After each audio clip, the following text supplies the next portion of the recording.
Har oy 3000 4000 daromad olib keladigan tayyor biznes topib qo'yganman. Videoni oxirigacha ko'ring. Narxi prosta bomba. Yunusobod tumani Рабочий городокka kelganmiz. Xo'p, bu новостройkamizdan birinchi etaj va so'kinli etajda tayyor gostinitsa o'rnida foydalanilyapti. Hozirgi paytda daromadda mana so'kinli etajlarni ham ko'rasizlar.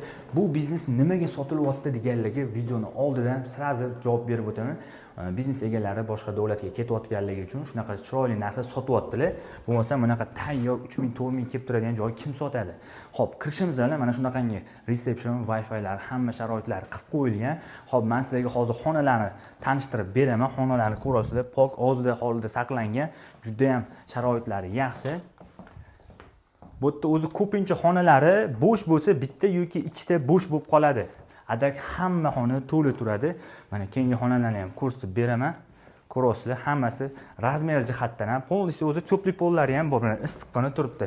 Qishda ham maza qilib dam olishadi. Kelgan mehmonlar bu yoqda ham xuddi shunaqa, bu yoqda ham xuddi shunaqa xona va oxirgi birinchi etajimizdan xonalarni ko'rasizlar. Har bitta xonaning o'zining ichida sanuzellar qilingan.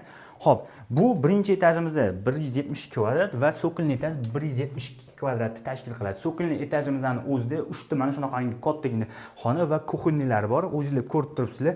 Bu biznesni xarid qilar ekansizlar, sizlarga firmalaringlar ham nominlarga o'tkazib beriladi. Agar bunaqasini hisoblaydigan bo'lsak, kvartira olayotganini hisoblaydigan bo'lsak, 344 kvadratni sizlarga 850 dan kvadratiga aylanyapti. Tayyor biznes 3000 4000 olib keladigan tayyor biznes. Bu biznesimizning narxi 294 mingga aylanyapti. Ya'ni joyida kelsanglar chiroyli narx qilib beriladi. Pastda telefon raqamlarini yozib qoldiramiz. Mana shunaqangi 3000 4000 olib keladigan biznesga qiziqayotgan do'stinglar bo'lsa, bu videoga bitta like bosib, tezda o'ziga jo'natib qo'yinglar.